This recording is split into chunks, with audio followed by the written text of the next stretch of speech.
Hi, it's Nansaya here with an update on the Jamaica situation. Jamaica declares a state of emergency. Jamaica declared a state of emergency in its capital, Kingston, on Sunday after shooting and firebomb attacks on police stations. Suspects are said to be supporters of an alleged drug lord who faces extradition to the U.S. The limited emergency in the popular Caribbean tourist destination covered districts of the capital where gunmen on Sunday fired on 2 police stations and set fire to another. At least 1 policeman was injured. The attackers were said to be supporters of Christopher Duddis Coke, whom the government has called on to surrender to a U.S. extradition request on cocaine trafficking and gun-running charges. Witnesses say the streets in Tivoli Gardens area of West Kingston, where Coke is believed to be hiding, were barricaded on Sunday in resistance of a police call for Coke to hand himself over.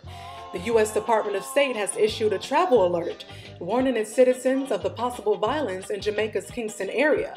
Tension in Jamaica rose over the last week after the Prime Minister Bruce Golding announced he was starting procedures to extradite Coke.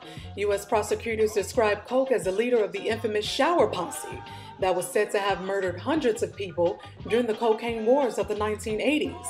Relations between Jamaica and U.S. grew strained when Jamaica initially declined a 2009 extradition request for Coke, who was a supporter of the ruling Jamaica Labour Party and maintained influence in the volatile inner city that Golding represents.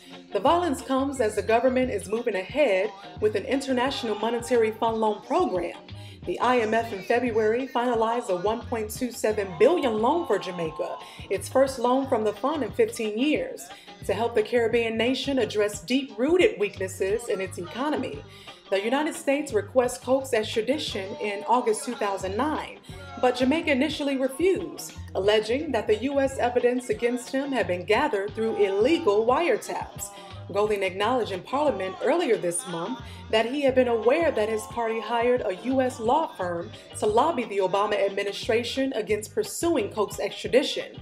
The admission prompted demands for the resignation of Golding, who was midway through a 5-year term. I'm Nansaya, and this ends our today's news brief.